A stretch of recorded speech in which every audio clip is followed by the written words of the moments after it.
In my FBI undercover days with the mob, I dealt with some vicious paisans.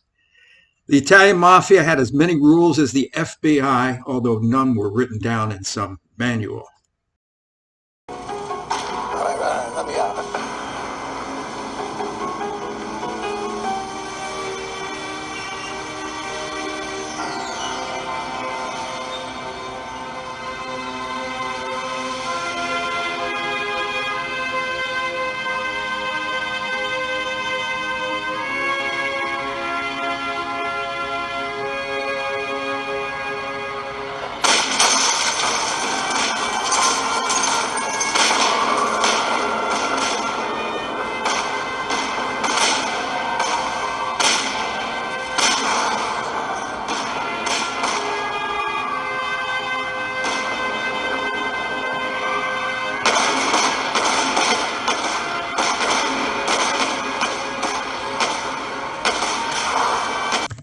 This is a reenactment of the mob hit on Gambino crime boss Paulie Castellano.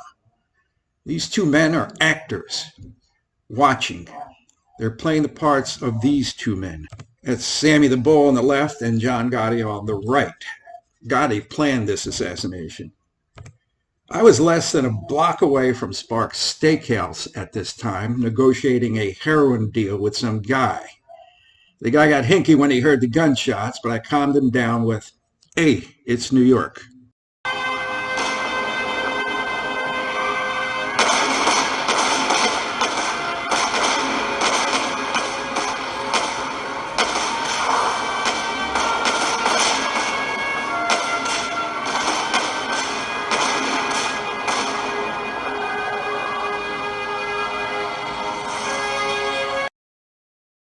Today is part 2 of a show involving former mob capo Michael Franzese.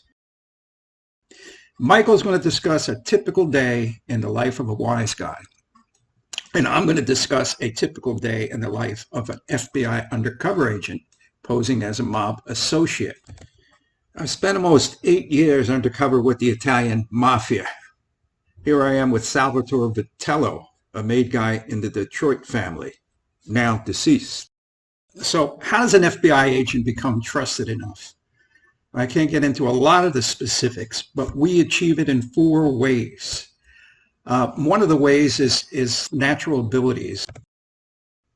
What is that? It's that who you are. Choosing an undercover agent to infiltrate the Italian mafia is identical to casting a movie. If you've ever been to a movie and left saying, that lead guy wasn't believable. So in my case, my natural abilities came from my background. As 100% Italian, I knew the culture of both Italians and the mob. I knew what to say and when not to say. Here you see me sitting on the far left. I'm at a high-end gentleman's club, and I am the silent owner.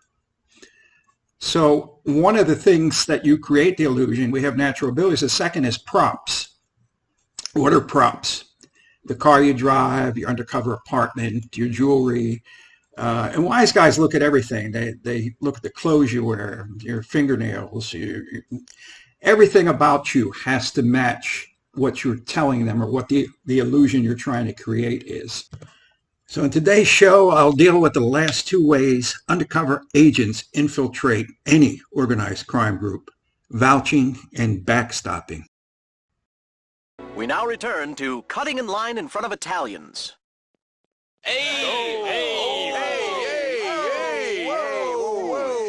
Copernicus, why don't you navigate yourself to the back of the line with your feet and stand there with your shirt? Okay, read the 3rd row down, please. An Italian guy in any given theoretical situation. If that was me, I'm just saying, if that was me, they are lucky that was not me. Because if the circumstances were such as you have described them, but with me in them, that's a very different and scary outcome for those involved. What's this got to do with vouching? Well, Italians are tribal. The majority of wise guys never go far from their mother. Like a Philly guy may move to Jersey, or a Brooklyn guy may move to Staten Island, but that's the acceptable distance from Sunday dinners with mom. I always tried to spend Sunday at home. You know, Sunday was kind of family day, and you know, holidays obviously family days. They start kindergarten with their cousins and neighbors.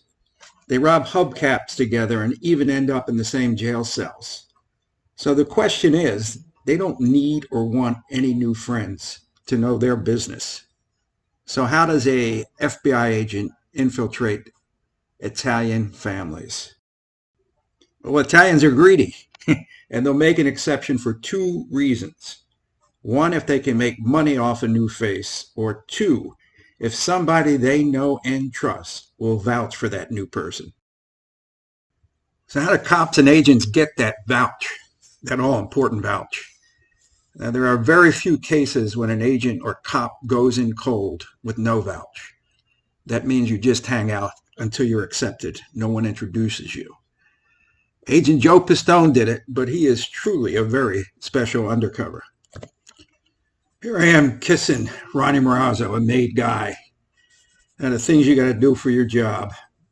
Ronnie operated out of Vegas, and I met him through an intro from some fat Tony. For over a year, I laundered money in Marazzo's nightclub, so he was comfortable with me because he never got arrested, but it was only 1 year.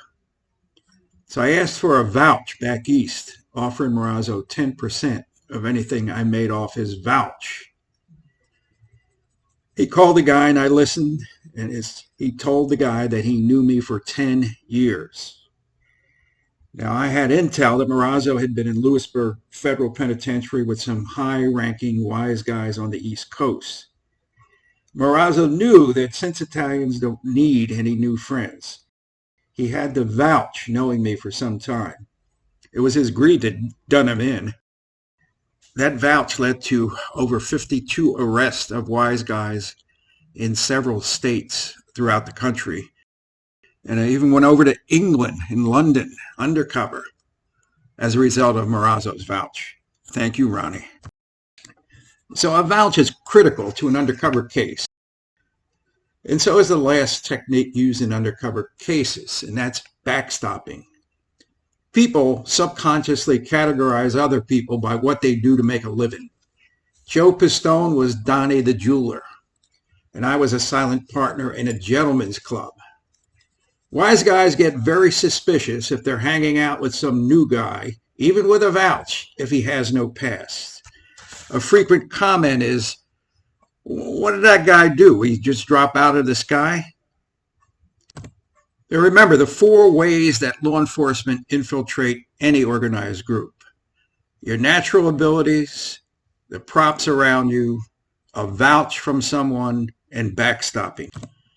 Now remember, as made guys like Michael Franzese are having a typical day in the life of a wise guy.